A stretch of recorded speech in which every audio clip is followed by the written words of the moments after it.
அஸ்ஸலாமு அலைக்கும் வரஹ்மத்துல்லாஹி வபரகாத்துஹு. நபிகளாரின் பொன்மொழிகள்.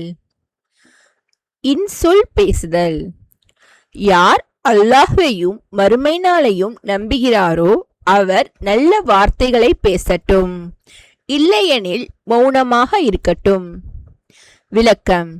பேசினால் பயனுள்ள அன்பான வார்த்தைகளையே பேச வேண்டும். அடுத்தவர்களை காயப்படுத்தும் அல்லது வீடான பேச்சுகள் வெளிவரும் என்று தெரிந்தால் அந்த இடத்தில் அமைதியாக மௌனமாக இருப்பதே நமக்கு பிறருக்கும் நல்லது. பொறுமையின் சிறப்பு.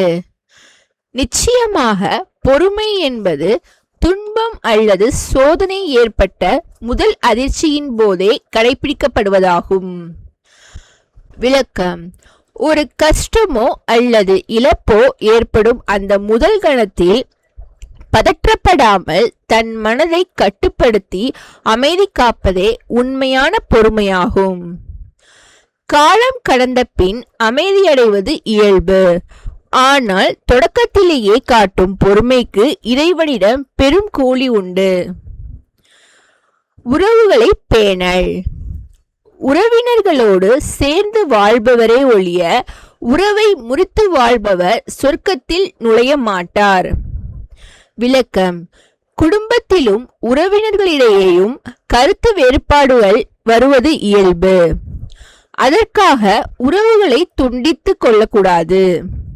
விட்டு கொடுத்து உறவினர்களோடு சமூகமாக பிணைப்போடு வாழ்வதே இஸ்லாம் வலியுறுத்தும் நற்பண்பாகும்.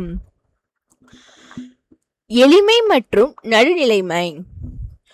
வாழ்க்கையின் ஒவ்வொரு விஷயத்திலும் நடுநிலைமையை கடைபிடிப்பதே ஆக சிறந்த நற்பண்பாகும். விளக்கம்.